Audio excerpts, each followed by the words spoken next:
देवर्षि श्री नारद जी विचरण करते हुए हिमालय प्रांत में, हिमालय क्षेत्र में गए। वहां उन्होंने वृक्ष देखे, वन देखा, पर्वत देखे, गंगा जी देखी, गुफाएं देखी। निरखी शैल सरी विपिन विभागा, भयउ रमापति पद अनुरागा। अनुरागा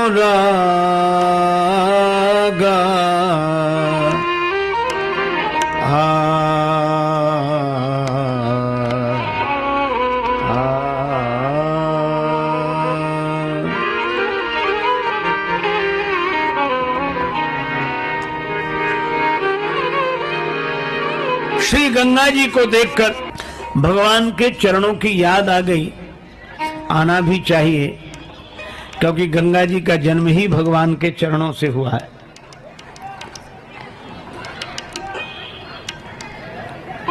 अच्छा भाई, पर्वत देखकर भगवान की याद आए, वृक्ष देखकर भगवान की याद आए, वन देखकर भगवान की याद आए, स्वाभाविक है। जैसे आप किसी मकान को देखते हैं, बिल्डिंग को देखते हैं, और वो बिल्डिंग जिसने बनाई है उसकी याद आती है कि नहीं? फैक्ट्री देखकर मालिक की याद आती है, लोग कहते उनकी फैक्ट्री है। मकान देखकर कहते उनका मकान है ना? अच्छा, लेकिन एक बात बताओ, क्या जब पहाड़ देखेंगे तो किसका बताएंगे?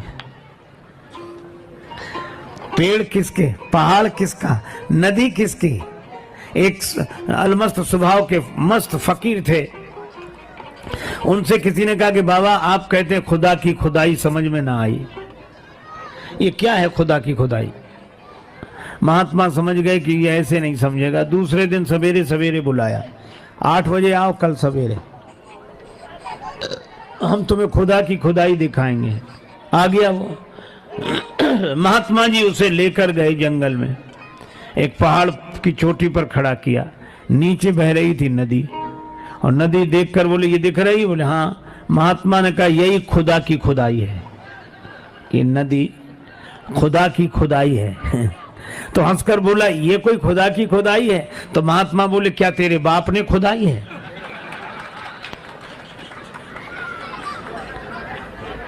ये किसने बनाया?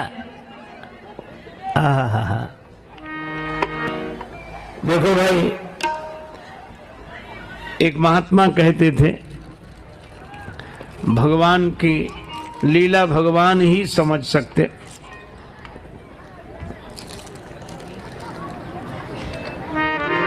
मैं तो सोच सोच के हारा, तेरियां तू जान मालिका।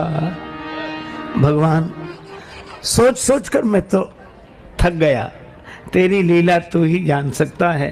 सूर ताहे की कहा बखाने, गोविंद की गति गोविंद जाने।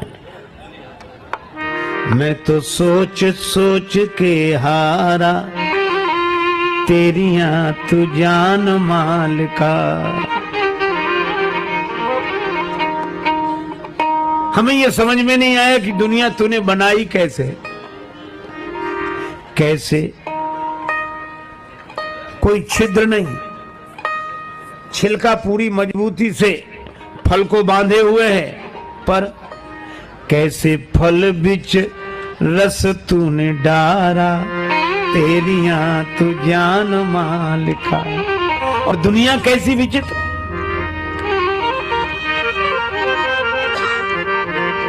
मिर्चा तीखा, गन्ना मीठा, खारा नमक बनाया, मिट्टी पानी खाद एक, यह भेद कहां से आया, ये भेद कहां से आया। कैसे करे बिजली का चमकारा, तेरियां तू जान मालिका। देखो, वन देखकर भगवान की याद आती है।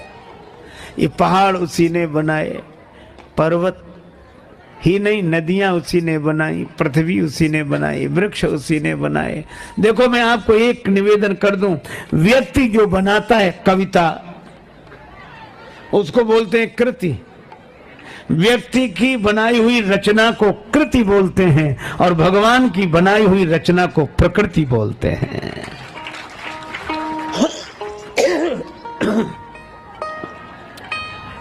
ये भगवान की बनाई हुई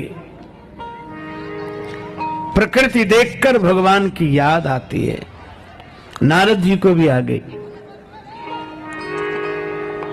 हिमगिरि गुहा एक यति पावनी,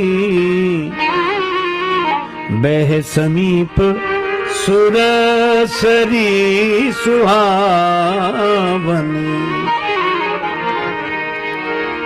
आश्रम परम पुनीत सुहावा, देखी देव ऋषि मन अति भावा। निरखि शैल सरे विपिन विभागा, भयउ रमापति पद अनुरागा।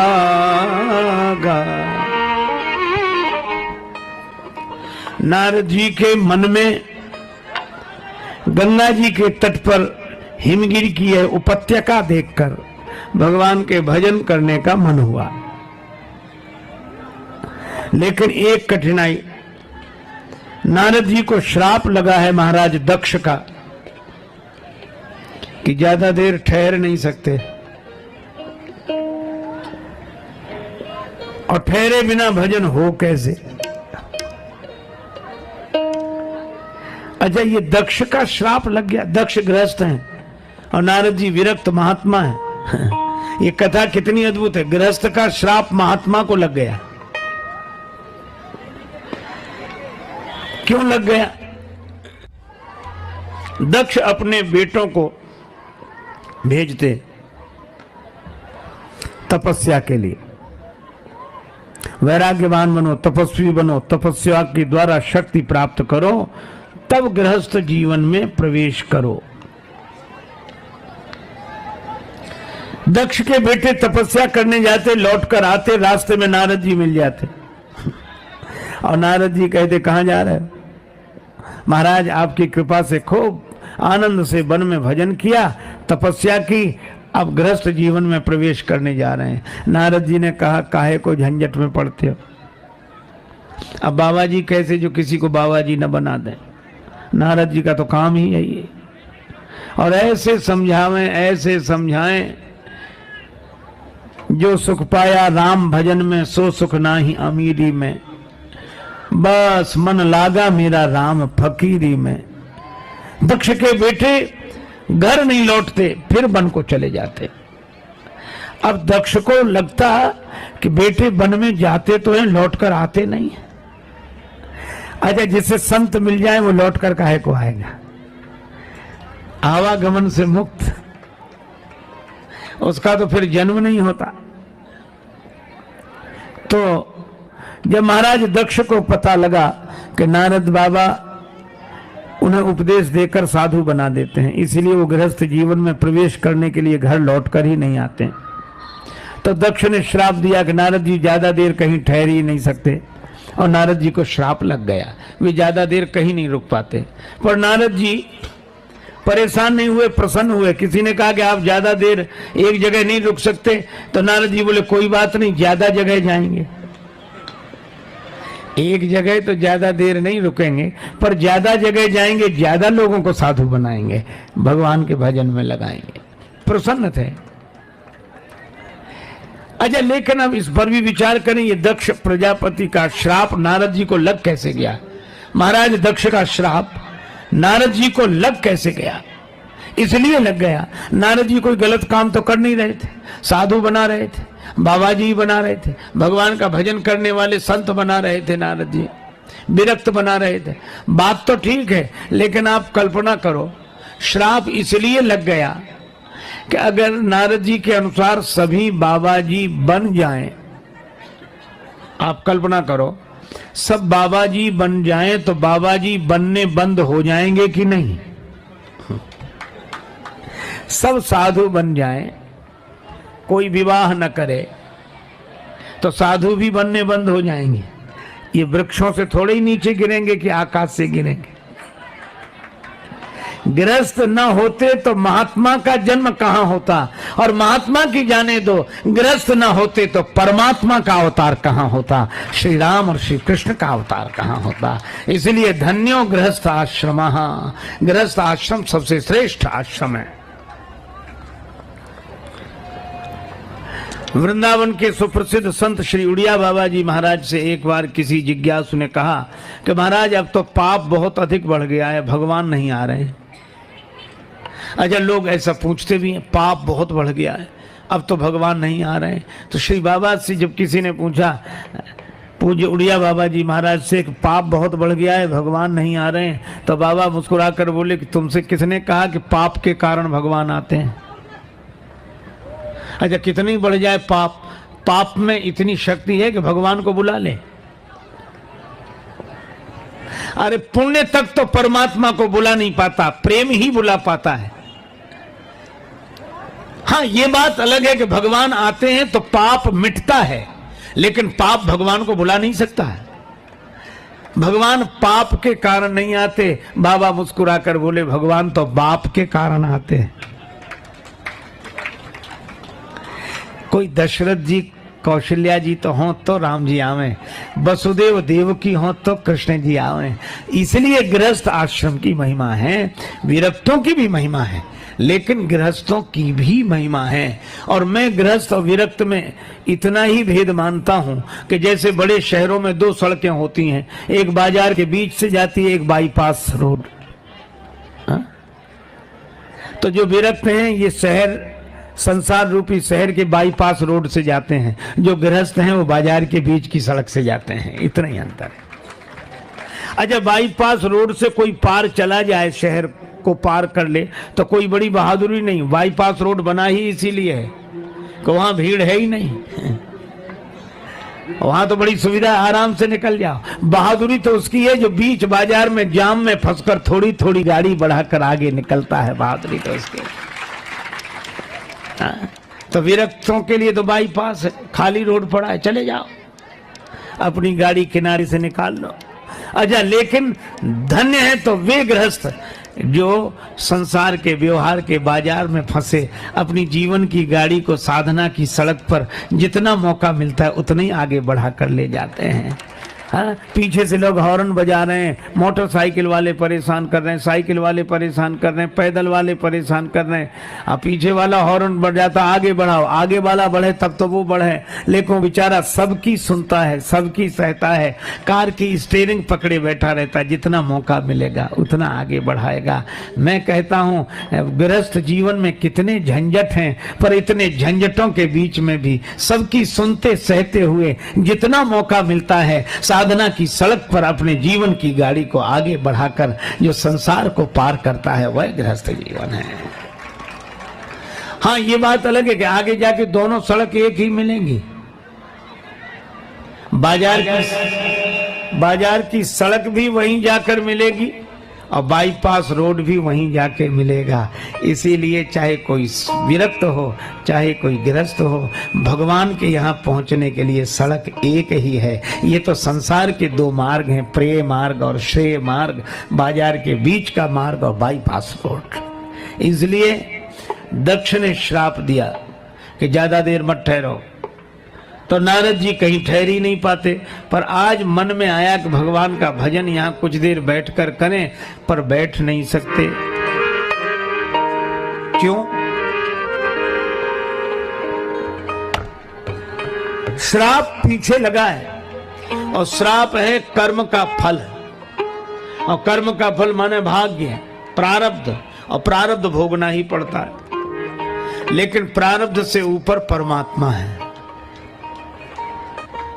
नारद जी ने भगवान का स्मरण किया, सुमिरत हरि श्राप गति बाधी, सहज विमल मन लागी समाधि।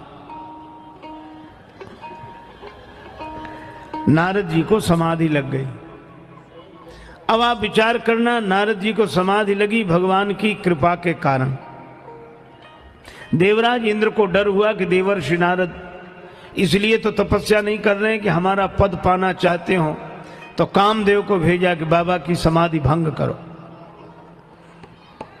कितनी अद्भुत बात है, जिस जिसको समाधि लगती है श्री राम के कारण, और जिसकी समाधि भंग होती है काम के कारण। काम का काम है समाधि भंग करना, और राम जी का स्मरण समाधि प्रदान करने वाला है। काम ने बड़ी चेष्टा की, बड़ी चेष्टा की,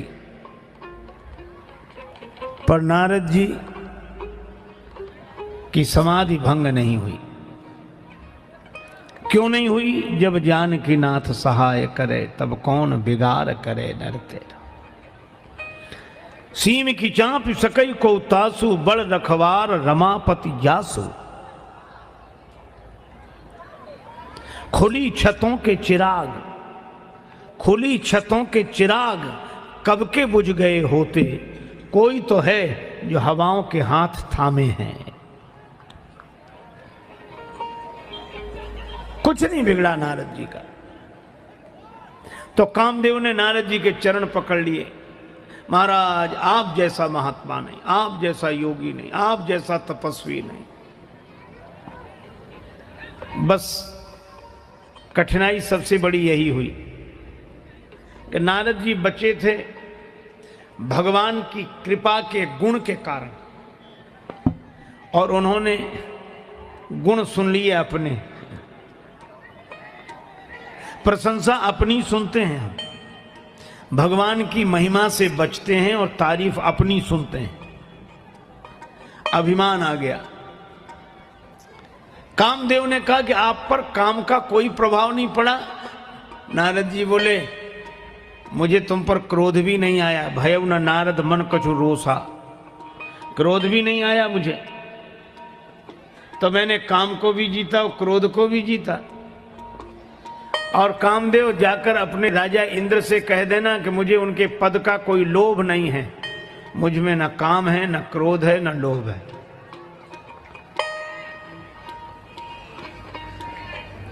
ऐसा अभिमान मन में आया, मुझ में न काम, न क्रोध, न लोभ।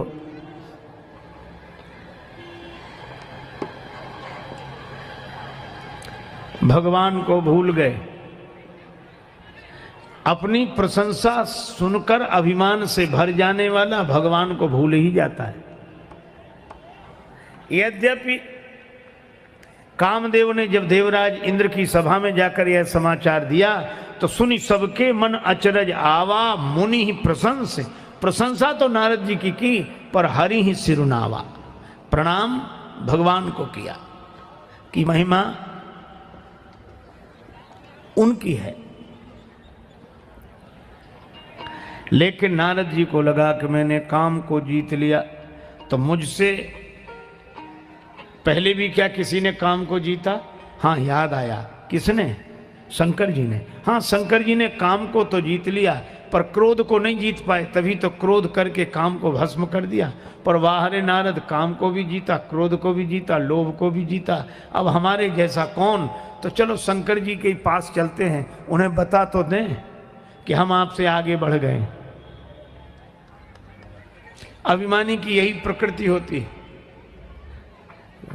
जब मन में आता है अभिमान तो हम दूसरे का करते हैं अपमान। शंकर जी के पास नारद जी गए तो शंकर जी ने सोचा कि देवर्षि आए हैं, संत आए हैं, तो भगवान की कथा सुनने को मिलेगी। पर शिव जी ने कहा कि पधारो पधारो देवर्षि, आपके द्वारा श्री राम कथा सुनने को मिलेगी। नारद जी बोले आजकल हम नई कथा करने लगे। शंकर जी ने कहा कथा तो परम पुरातन नित्य नूतन है, नई कैसे? और नई कथा क्या सुनाई? राम कथा सुनने के लिए शंकर जी बैठे थे और नारद जी ने शंकर जी को सुनाई काम कथा।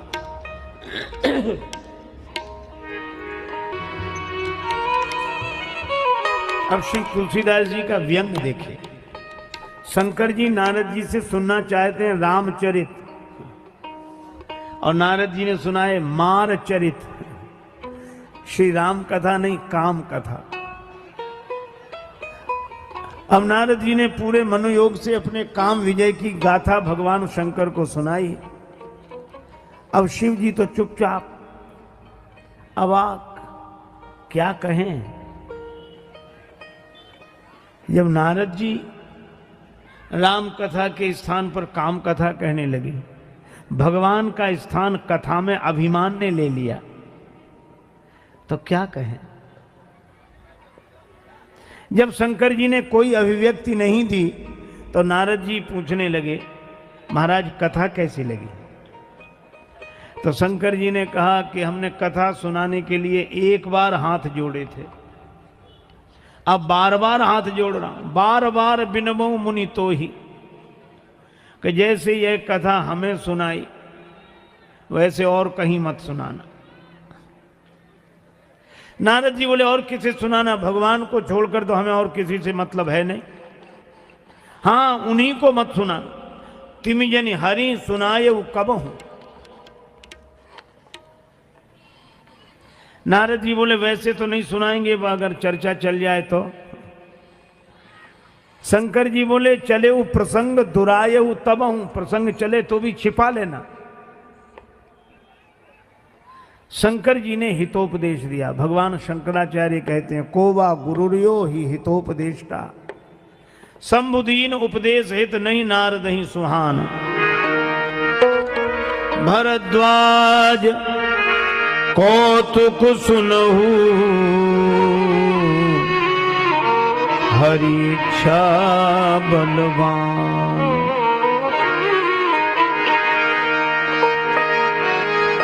शंभु वचन मुनि मन नहीं भाए, तब बिरंची के लोक सिधाए।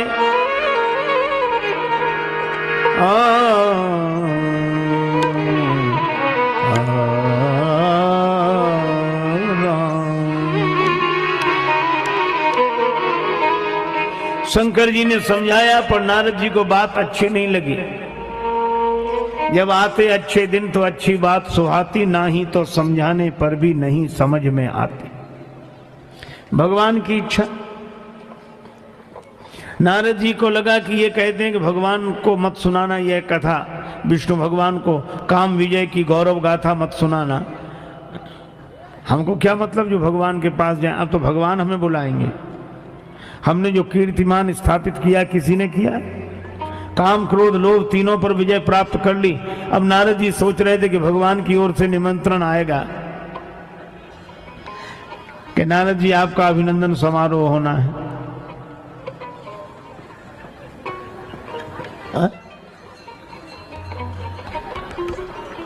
भगवान ने कोई खबर नहीं ली। नारद जी सोच रहे थे कि भगवान बुलाएंगे, सम्मान होगा हमारा। लक्ष्मी माता ने कहा कि नारद बाबा की आपने खबर नहीं ली, बहुत दिन हो गए। भगवान ने कहा कि अब नारद बाबा को एक बीमारी लग गई, हम उनकी खबर अच्छी तरह लेंगे। अब नारद जी यही सोचे कि भगवान ने आज तक हमें बुलाकर सम्मानित नहीं किया, हो सकता है भगवान को पता न लगा हो। अब नारद जी ठहरे, बाबा जी कोई परिवारी व्यक्ति होते तो किसी सदस्य को भेजते कि जाओ भगवान से कहे आओ। लेकिन नारद जी को लगा कि एक बार चलो हम ही जाकर भगवान को बता दें कि हमने क्या कमाल किया है।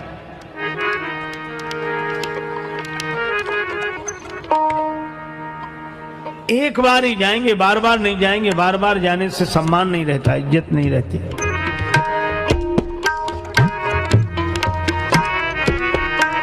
एक बार कर थल बर बीना, एक बार कर थल बर बीना, एक बार कर थल बर बीना, एक बार कर थल बर बीना। गावत हरि गुण गान प्रवीणा, गावत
एक बार करतल बर बीना। अच्छा, इस पंक्ति पर ध्यान देना, करतल बर बीना। वर माने श्रेष्ठ, ये श्रेष्ठता किसके साथ लगी है? बीणा के साथ। और विशेषण किसके साथ जुड़ा? गावत हरिगुण गान प्रवीणा, गायन में प्रवीण और श्रेष्ठ बीणा। प्रशंसा किसकी हो रही है? साज की और आवाज की। जब मन अभिमान से भरता है तो व्यक्ति को भगवान के गुणों की महिमा नहीं, अपनी विशेषता दिखाई देती है। वर वीणा माने श्रेष्ठ साज, और गान प्रवीणा माने गायन कला। कभी कभी हम लोगों को यह भ्रम होता है कि साजबाज अर्थात संगीत के कारण कथा है। संगीत के कारण कथा की सरसता है, जबकि यह बात सही नहीं है। बात यह है कि संगीत के कारण कथा नहीं है, भगवान की कथा के कारण संगीत है, भगवान के गुणों के कारण है? देखो, भगवान के गुण से न जुड़ा होता तो कौन साज को पूछता और कौन आवाज को पूछता। दुनिया में कितने साज हैं, कितनी आवाज हैं, पर यह तो भगवान के गुणों की महिमा है। देखो, संगत ही गुण उपजे संगत ही गुण जाए, और बांस फांस और मिसरी एक ही भाव बिकाए। मिसरी के ढेले में बांस की हल्की सी फांस फंसी हो तो वह भी मिसरी के ही भाव बिकती है। इसलिए भाई, ये साज आवाज की महिमा भगवान के गुणों के कारण है।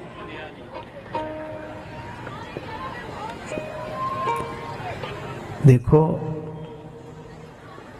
नारद जी को अपनी विशेषता दिख रही, वीणा श्रेष्ठ दिख रही है, गायन में प्रवीण, हरिगुण तो बीच में फंस गए। गावत हरिगुण गान प्रवीणा, और गए कहां? क्षीर सिंधु, क्षीर समुद्र में गए, जहां भगवान नारायण श्री लक्ष्मी जी के संग विराजमान है। भगवान नारायण मुस्कुराए, लक्ष्मी माता ने कहा क्या हुआ प्रभु? भगवान ने कहा नारद जी आ रहे हैं। अच्छा, आप कोई ना कोई लीला जरूर करोगे, और भगवान ने लीला की भी। नारद जी जैसे ही आए तो हर बार तो नारद जी आते थे, प्रणाम करते थे। आज नारद जी जैसे ही प्रणाम के लिए झुके तो भगवान ने उन्हें प्रणाम नहीं करने दिया, हाथ पकड़, नहीं, वो झुक रहे थे चरणों में, हाथ पकड़ लिया नहीं, हृदय से लगा लिया। हरस मिले उठी रमा निकेता, मिले। अब नारद जी मनी मन बड़े खुश हुए कि भगवान भी समझ गए कि पुराने वाले नारद नहीं रहे, अब इन्हें प्रणाम की जरूरत नहीं, अब तो ये बराबरी वाले हैं, बराबरी वाले तो मिलते हैं। एक तो हृदय से मिले, और फिर एक लीला भगवान ने यह की कि नारद जी नीचे बैठने लगे। भगवान ने कहा नहीं, बैठे आसन ऋषि ही समेता, बराबरी में बिठाया। और जब बराबरी में बिठाया तो नारद जी समझ गए कि भगवान को भी पता लग गया है कि हम और भगवान बराबरी के ही हैं, कोई भेद नहीं है। जब प्रभु ने एक व्यंग और किया, नारद बाबा बहुत दिन में दया की, बहुत दिनन कीनी मुनि दाया। और उसमें व्यंग यह था कि पहले तो आप दर्शन करने आते थे, अब तो दया करने आए हो कि दर्शन की तो जरूरत आपको है नहीं। और यह भी व्यंग विनोद था कि आप जैसे महात्माओं को तो हम पर दया करनी चाहिए। कहाँ रहे? और नारद जी इसी मौके की तलाश में थे। काम चरित नारद सब भागे, काम चरित नारद सब भागे, काम चरित नारद सब भागे। यद्यपि प्रथम बरज शिव राखे, यद्यपि प्रथम बरज शिव राखे, यद्यपि प्रथम बरज शिव राखे, यद्यपि प्रथम बरज शिव राखे।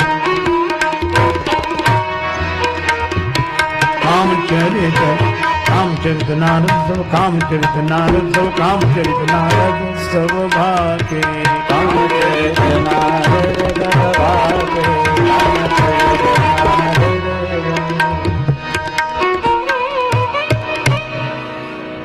कामचरित नारद सब भागे।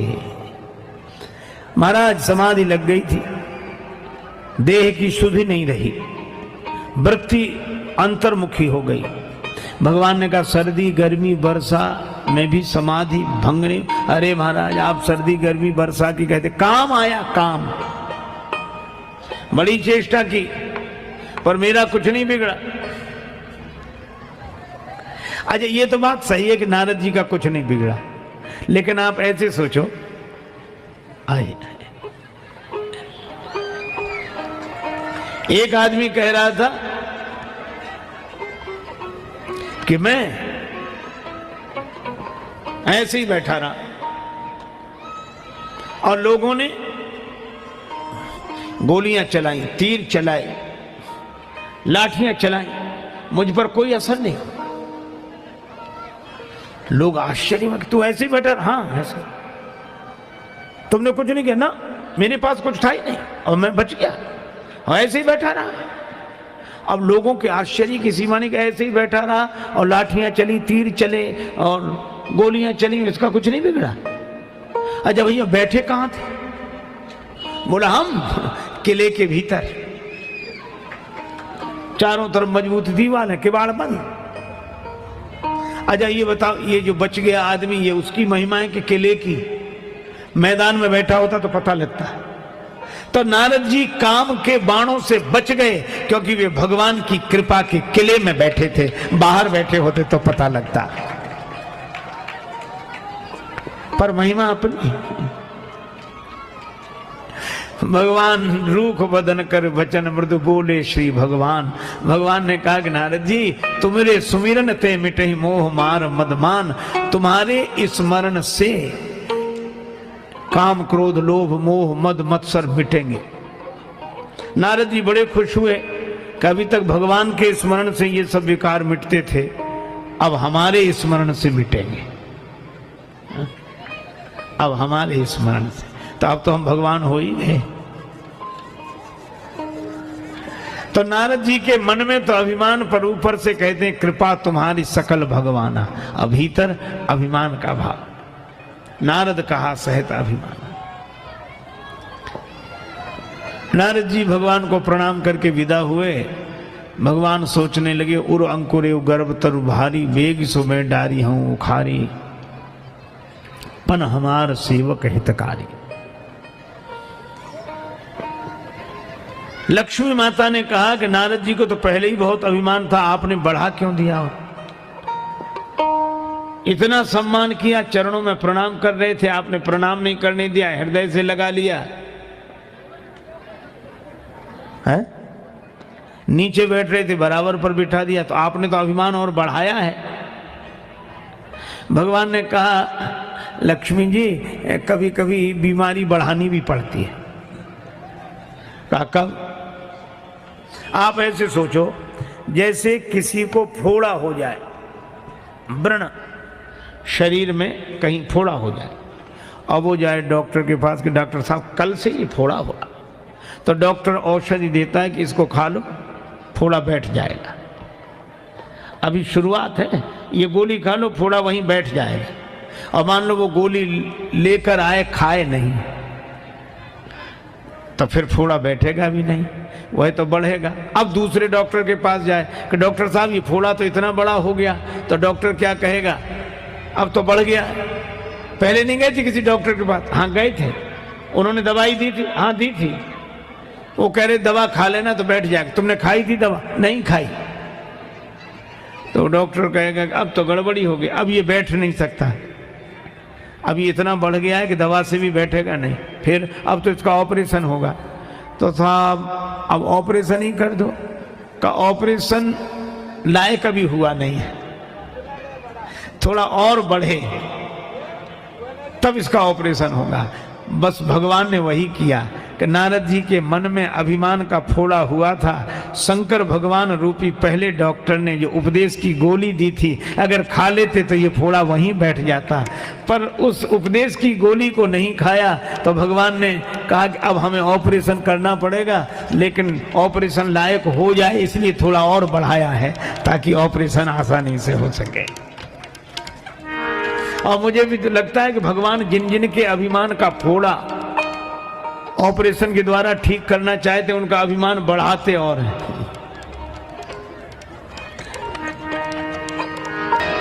भगवान ने अपनी माया को प्रेरित किया और माया ने ऐसी रचना रची, ऐसी रचना, यहां कुछ नहीं था वहां सब कुछ दिखा दिया। श्रीनिवास पुरते अधिक रचना विविध प्रकार, बड़ा सुंदर शहर। नारद जी ने देखा कि अरे वाह, बड़ा आलीशान नगर है। और ये नहीं सोच पाया कि जाते समय तो था नहीं, लौटते समय कैसे बन गया। इतनी जल्दी थोड़े ही नगर बसते हैं। अब नगर देखा बड़ा सुंदर, लेकिन तब तक देखा चारों तरफ तैयारियां, बंधनवार, तोरण, पताका और जय जयकार। क्या बात क्या है, यहाँ का राजा शीलनिधि अपनी बेटी विश्वमोहिनी का स्वयंवर कर रहा है, विवाह। अच्छा, नारद जी बोले चलो देख लेते हैं। बस आप ये सोचो, वहां विवाह हो रहा था, राजा अपनी बेटी का विवाह कर रहा था। नारद जी तो संत हैं, बाबा जी, क्या जरूरत थी जाने की, कोई वहां सत्संग हो रहा था।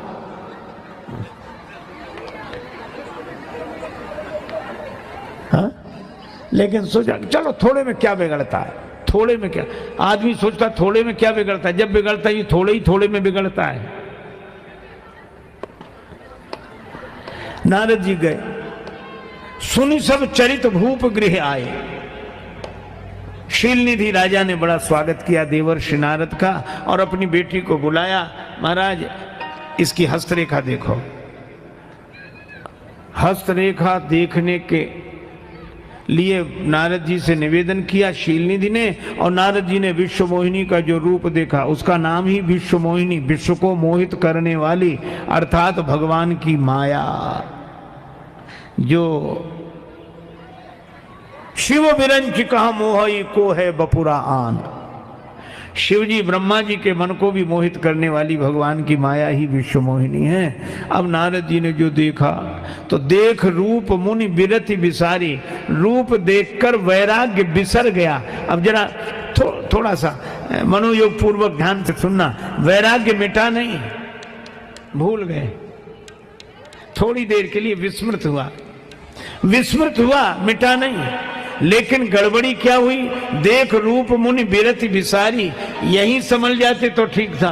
बड़ी बार लगी रहे निहारी, बड़ी देर तक देखते रहे। एक संत 4 बातें कहते थे, देखो भालो तको मत, देखो भालो तको मत, बोलो चालो बको मत, खाओ पियो छको मत, और चलो फिरो थको मत। अब नारद जी बड़ी देर तक देखते रहे, बस हाथ देख रहे थे। और हस्तरेखा देखी तो हस्तरेखा में कुछ था, कुछ समझ में आया। उसमें लिखा था, जो यही बरई अमर सोई होई, समर भूमि तेहि जीत न कोई। इसका विवाह जिसके साथ होगा वह अमर होगा, उसको युद्ध में कोई जीत नहीं सकेगा। चर अचर प्राणी उसकी सेवा करेंगे। अब यह तो ठीक है, लेकिन ये सारे लक्षण भगवान के हैं, और इसका अर्थ है कि माया का संबंध तो मायापति से ही हो सकता है। पर नारद जी ने ये सोचा कि जिसका विवाह इसके साथ हो जाएगा उसमें ये गुण आ जाएंगे, वह अमर हो जाएगा, युद्ध में उसे कोई जीत नहीं सकेगा, चराचर प्राणी संसार भर के उसकी सेवा करेंगे। नारद जी ने सोचा वो हमारे भगवान बनने में यही कसर थी, सो पूरी हो गई। और इस राजा के यहां भी बेटी है, बेटा तो कोई है नहीं, तो भगवान नारायण अपनी ससुराल क्षीर समुद्र में, समुद्र के बीच में रहते हैं, हम भी ससुराल में यहां से रहेंगे। नारायण हम हो ही गए, और हमारी उनकी राशि भी एक, हम नारद वो नारायण, तो अब भगवान तो हो ही गया। लेकिन लक्षण सब विचारी उर राखे, कछुक बनाए भूप सन भाके। अब उनके मन में यह हुआ कि विवाह कर लें। देखो वातावरण का कितना प्रभाव पड़ता है। नारद जी वही हैं, जब वन में जाते हैं गंगा जी को देखते हैं तो भगवान के भजन का मन होता है, और स्वयंवर सभा में विश्वमोहिनी को देखते हैं तो विवाह का मन होता है।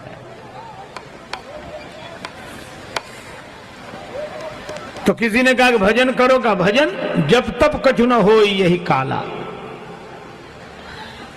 पर विवाह के लिए तो सुंदरता चाहिए, रूप चाहिए, तो किससे मांगे? मोरे हित हरि सम नहीं को।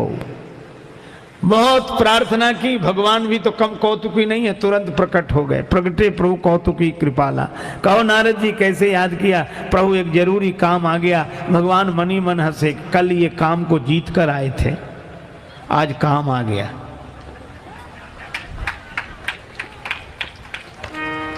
ये तन कीमती है मगर है विनाशी। ये तन कीमती है मगर है विनाशी। कभी अगले क्षण के भरोसे न रहना। कभी अगले क्षण के भरोसे न रहना। निकल जाएगी छोड़ काया को पल में। निकल जाएगी छोड़ काया को पल में। सदा श्वास धन के भरोसे न रहना। सदा श्वास धन के भरोसे न रहना। एक पल में योगी एक पल में भोगी। एक पल में योगी एक पल में भोगी। पल भर में ज्ञानी पल में वियोगी। एक पल में ज्ञानी एक पल में योगी। पल भर में ज्ञानी पल में वियोगी। बदलता जो क्षण क्षण में वृत्ति अपनी। बदलता जो क्षण क्षण में वृत्ति अपनी। कभी अपने मन के भरोसे न रहना। कभी अपने मन के भरोसे न रहना। कभी अपने मन के भरोसे न रहना। तुझको जो मेरा मेरा कहेंगे जरूरी नहीं वे भी तेरे रहेंगे। मतलब से मिलते हैं दुनिया के साथी, सदा इस मिलन के भरोसे न रहना। और हम चाहते काम दुनिया के कर लें, धन धाम अर्जित कर नाम कर लें, फिर एक दिन बन के साधु रहेंगे। उस एक दिन के भरोसे न रहना। राजेश अर्जित गुरु ज्ञान कर लो, या प्रेम से राम गुणगान कर लो, अथवा श्री राम नाम रटो नित नियम से। किसी अन्य गुण के भरोसे न रहना। कभी अपने मन के भरोसे न रहना। और वही हुआ। नारद जी भगवान से कहने लगे जरूरी काम आ गया। भगवान ने कहा हमारे लायक कोई सेवा हो तो बताओ। प्रभु विवाह करना चाहता हूं। भगवान ने कहा ये तो बड़ी अच्छी बात, क्या चाहते हो? अपना रूप दे दो। भगवान ने कहा ऐसी मांग तो आज तक नहीं आई, रूप हमारा विवाह तुम्हारा।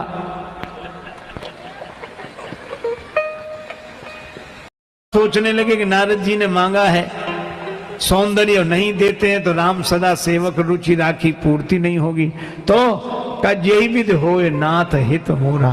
तब तक नारद जी ने कहा जिसमें हमारा हित हो। भगवान बोले ये ठीक, अब रुचि का सवाल नहीं रहा, हित का सवाल है। भगवान ने कहा यही विध हो ये परम हित, जिसमें तुम्हारा परम हित होगा सो करेंगे। अब नारद जी आए थे सुंदर बनने, भगवान ने उन्हें बना दिया बंदर। अच्छा, शंकर जी जानते थे कि नारद जी को मना किया तो ये बिना कहे मानेंगे नहीं, इसलिए उन्होंने अपने 2 गण पीछे लगा दिए, गुप्तचर। शंकर जी के 2 गुप्तचर गण पीछे पीछे रहते थे। शंकर जी कहते आंखों देखा हाल बताओ, हमें सूचना देते रहो, हमसे बराबर संपर्क में रहो। नारद जी ने जब विवाह के लिए भगवान का रूप मांगना चाहा तो रुद्रगणों ने शंकर जी को सूचना दी कि नारद जी विवाह के लिए तैयार हो गए और कह रहे हैं प्रभु अपनी सुंदरता दे दो। और यह भी कहा कि जिसमें हमारा हित हो सो करो। तो भगवान ने सुंदर न बना के उन्हें बंदर बना दिया। शंकर जी ने सोचा कि इसका अर्थ है कि भगवान जिसका हित करना चाहते हैं उसे अपना बंदर बना देते हैं, जिसका हित करना चाहते हैं उसे अपना बंदर बना देते हैं। अच्छा, तो वहीं रहो, ये हित क्या हुआ इसको बताओ।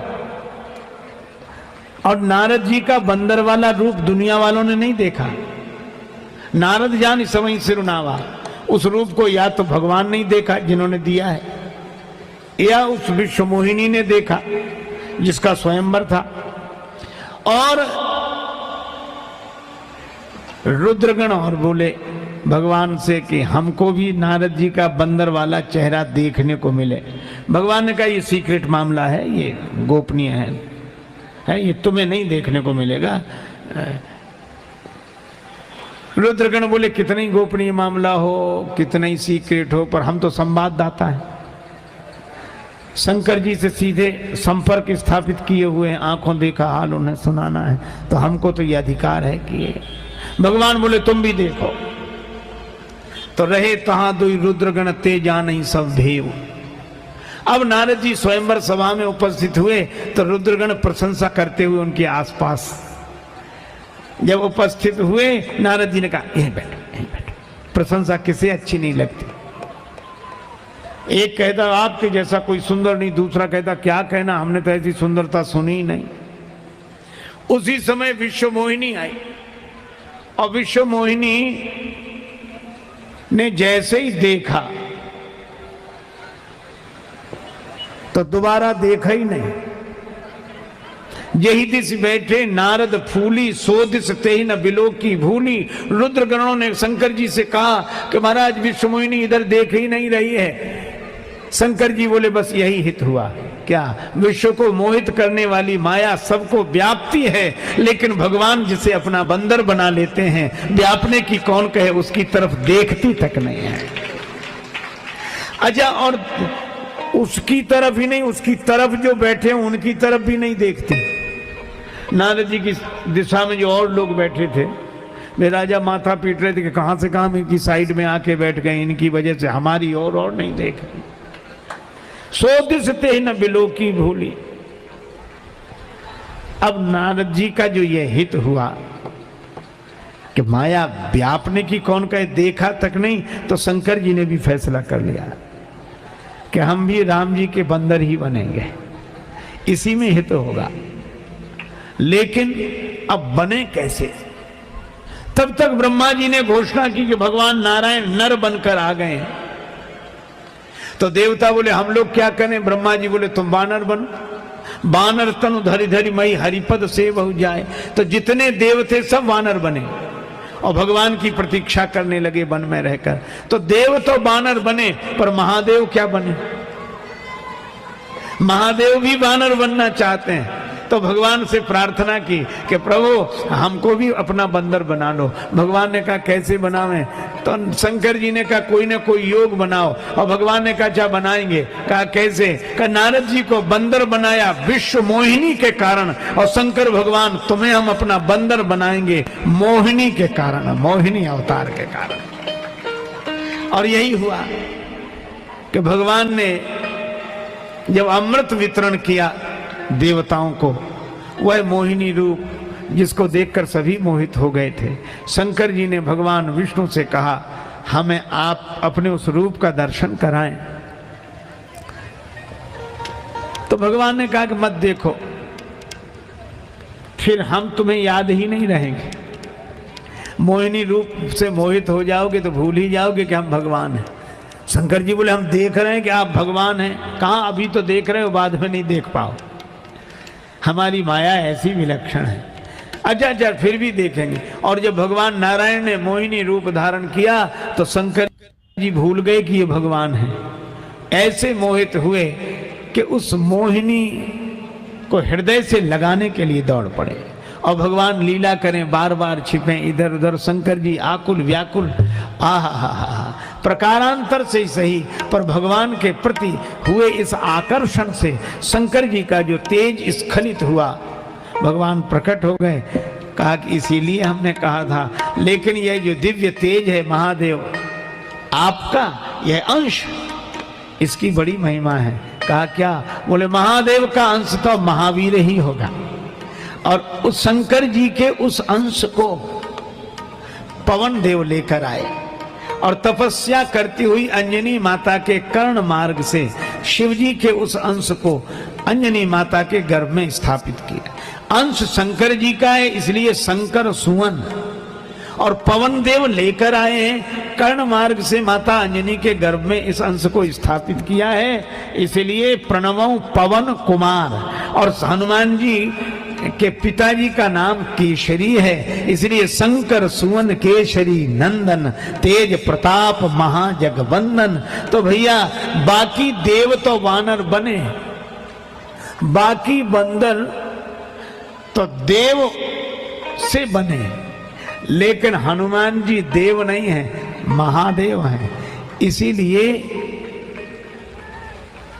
वानर सब वीरा, सभी वानर वीर हैं, लेकिन हनुमान जी महावीर हैं। अच्छा एक बात और आपको बताऊं, हनुमान जी की इतनी महिमा, महादेव के स्वरूप हैं इसलिए महावीर। और एक अर्थ और क्या, राम जी हैं प्रभु और हनुमान जी हैं महाप्रभु।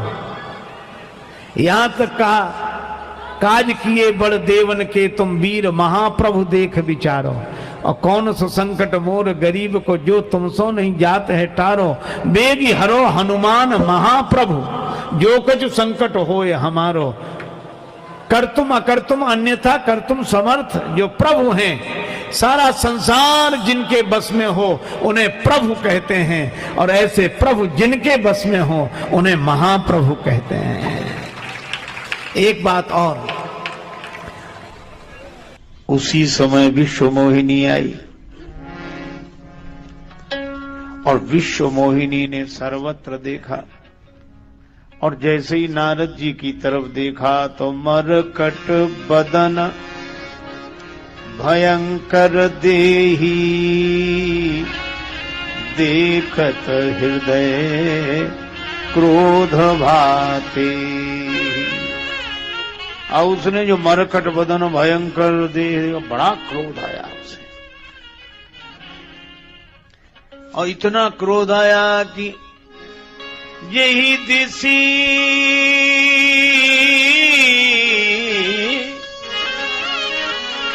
बैठे नारद फूली सो देसी ते ही न बिलो की भूमि।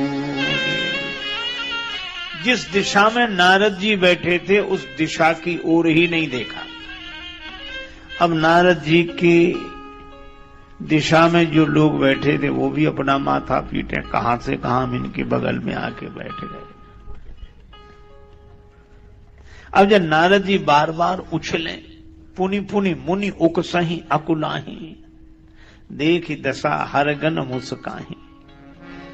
पर भगवान नारायण नर रूप धारण करके गए, धरी नृप तनु तहाँ गए वो कृपाला।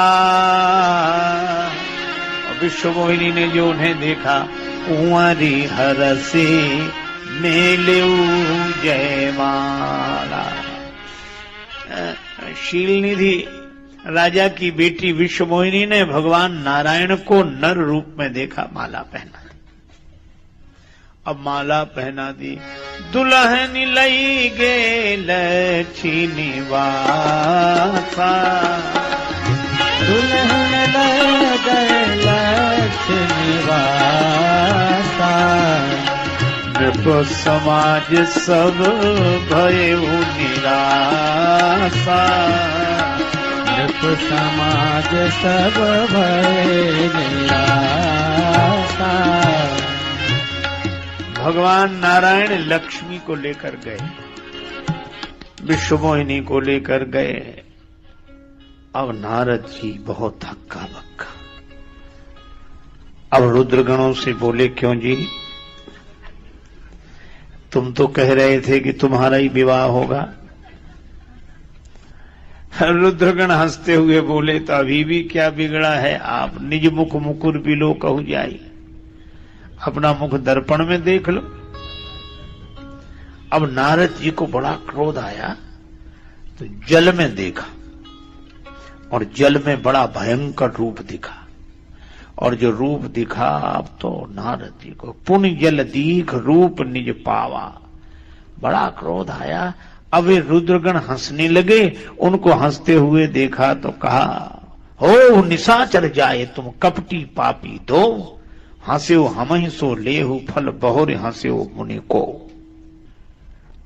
तुम कपटी और पापी हो जाओ, राक्षस हो जाओ। अब दोनों कांपने लगे कि महाराज, कौतुक बस देखा था, उसका फल मिल गया, पर हमने तो केवल सूचना दी है, पर जिसने ये सुंदरता दी है उन्हें। नारद जी ने कहा, उन्हीं के पास जा रहा हूं। अब होंठ फड़क रहे हैं, मन में बड़ा गुस्सा है, और सपद चले कमलापति पाही, आज भगवान को भी बता दूंगा। देवर्षि नारद जी श्राप दें, सीधे भगवान के पास। और भगवान बड़े कौतुकी, बीच ही पंथ मिले धनुजारी,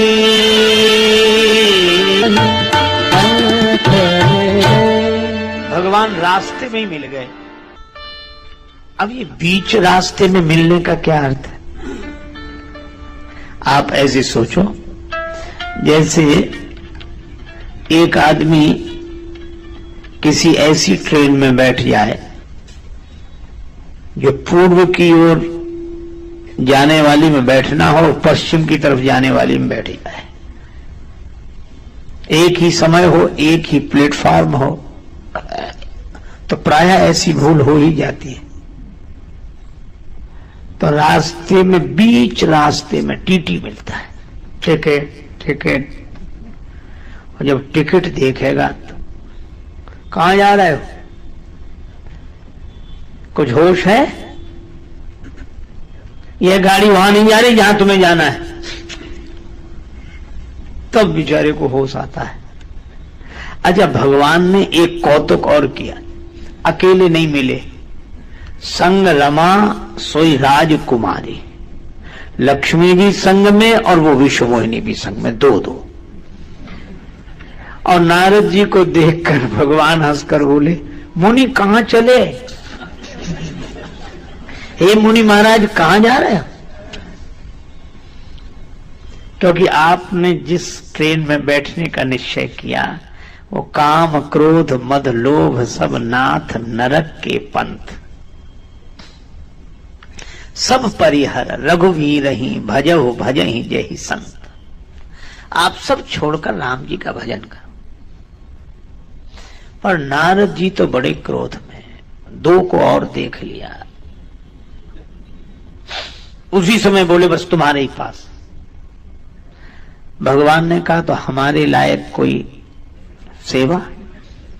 भगवान ने कहा कि हमारे लायक कोई सेवा हो तो बताएं। नारद जी ने कहा आप कर चुके, अब हमें करनी है। अब तो नारद जी ने जो बोलना शुरू किया, हे भगवान, स्वार्थी, कपटी, कुटिल।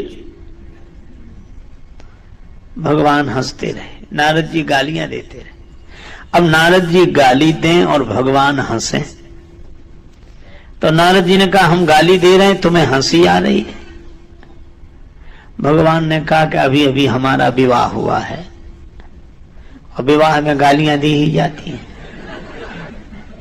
तो वहां नहीं दी गई गालियां, यहां दी गई।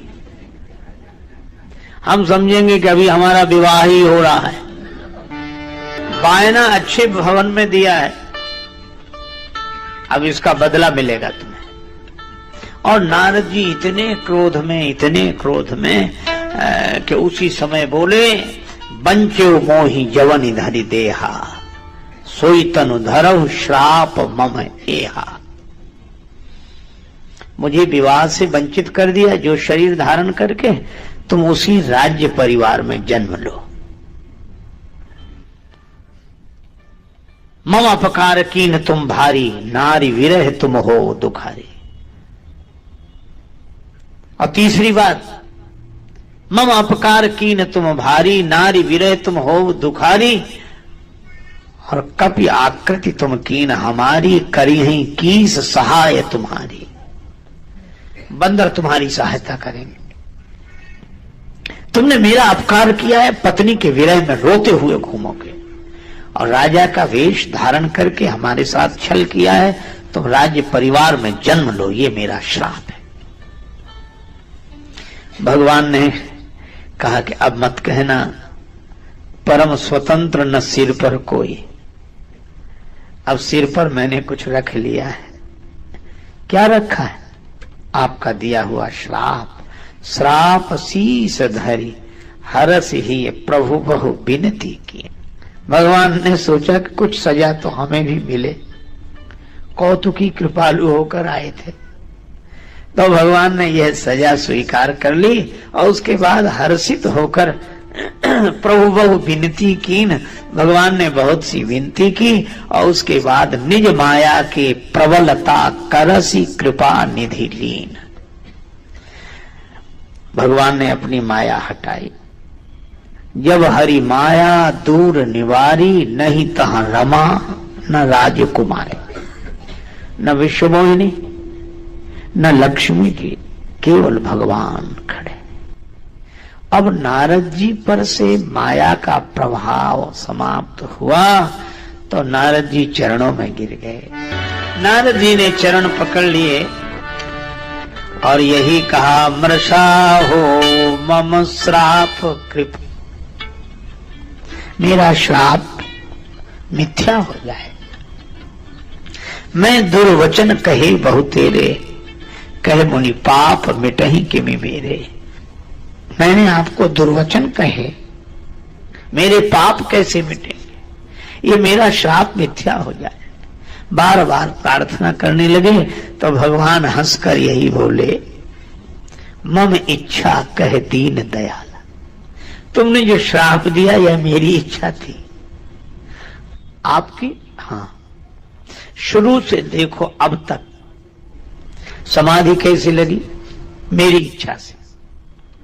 सुमिरत हरि श्राप गति बाधी, सहज विमल मन लागी समाधि। और तुम पर काम का भी कोई प्रभाव नहीं पड़ा। किसकी इच्छा से? मेरी इच्छा से। यह तो वैसी बात हुई जैसे कोई आदमी कहे कि हम ऐसे ही बैठे रहे, बाण चले, छुरियां चली, तलवार चली, हम पर कोई, हम ऐसे ही बैठे रहे। कहां थे हम? किले में बैठे थे, चारों तरफ दीवार, दरवाजा बंद। तो इसमें आप बैठे कहां थे? जो कृपा के किले में बैठा हो उसका कोई क्या बिगाड़ सकता है? तो नारद जी बचे भगवान की इच्छा से। अच्छा, और शंकर जी ने समझाया और नारद जी पर प्रभाव नहीं पड़ा तो भी हरि इच्छा बलवान। भरद्वाज कौतुक सुनो हरि इच्छा बलवान। और नारद जी ने अंत में आकर भगवान तक को श्राप दे दिया, और जब भगवान को श्राप दिया तब शंकर जी भी यह भगवान को जो श्राप दिया तब भी भगवान की इच्छा।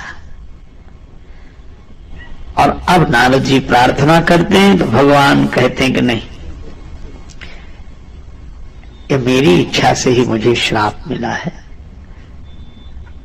नारद जी कहते हैं मेरे मन को शांति नहीं मिल रही, शांति नहीं मिल रही है, एक काम करो, जपहु जाई शंकर सतनामा, जपहु जाई शंकर सतनामा, होई हृदय तुरत विश्रामा, होई हृदय तुरत विश्रामा, होई तुरत तुरत विश्रामा, हृदय तुरत हृदय तुरत हृदय विश्राम मिलेगा आपके मन को। आप शंकर जी का स्मरण करिए, आपसे शंकर जी का अपराध हुआ है। नारद जी ने कहा हमसे, हाँ आपने शिव जी की बात नहीं मानी, शंभु दीन उपदेश हित नहीं नारद ही सुहान। एक बात सुनो, मुझे शंकर जी जैसा प्रिय कोई नहीं, को नहीं शिव समान प्रिय मोरे, अस प्रतीत परिहरि न भोरे, जा पर कृपा न करही पुरारी, सो न पाव मुनि भगति हमारी। अगर तुम्हें मुझसे प्रेम है तो भगवान शंकर का स्मरण कर। कहा एक सज्जन तो कह रहे थे भगवान ने 108 नामों के लिए कहा, जपहु जाय शंकर सतनामा, उनके 108 नाम लिए जाएं, होए हृदय तुरंत विश्रामा, हृदय को तुरंत विश्राम मिलता है। शतनामा का अर्थ है 108 नाम। यह नहीं है, एक सज्जन कह रहे थे कि नारद जी ने से भगवान ने कहा जपहु जाय शंकर सतनामा, सतनाम जपो, धन्य है हमारा सतना जहां भगवान शंकर के नाम स्मरण करने के लिए कहे। अरे भाई ऐसा अर्थ नहीं है, जपहु जाय शंकर सतनामा, 108 नाम शंकर जी के लिए जाएं। इस तरह भगवान ने नारद जी को उपदेश दिया कि तुम शंकर जी का स्मरण करो, शंकर जी का भजन करो। नारद जी आनंदित होते हुए आए और भगवान जब वनवासी भी बने तो प्रभु तरुतर कपिडार पर, भगवान नीचे और बंदर वृक्ष के ऊपर। लक्ष्मण जी ने कहा इन बंदरों को बैठना नहीं आता, आप कहो तो उठना बैठना सिखा दें इन्हें। ये कैसे सेवक हैं जो सिर पर चढ़कर बैठे। भगवान बोले इन्हें बैठे रहने दो, ऊपर ही ठीक। क्यों? कहीं देवर्षि नारद जी ने देख लिया तो यह तो नहीं कहेंगे न सिर पर कोई, वे देख लेंगे कि आज भी मेरा श्राप बंदरों के रूप में भगवान के सिर पर चढ़ा हुआ है, इसलिए इन्हें सिर पर ही रहने दो। और इन्होंने अपनी ममता की छाया मेरे सिर पर कर रखी है, कपि के ममता पूंछ पर, और ये पूंछ इन्होंने मेरे सिर पर आसपास डाल रखी है, तो इनकी ममता की छाया है और ये सिर पर है। बड़ा अच्छा है, बड़ी कृपा है।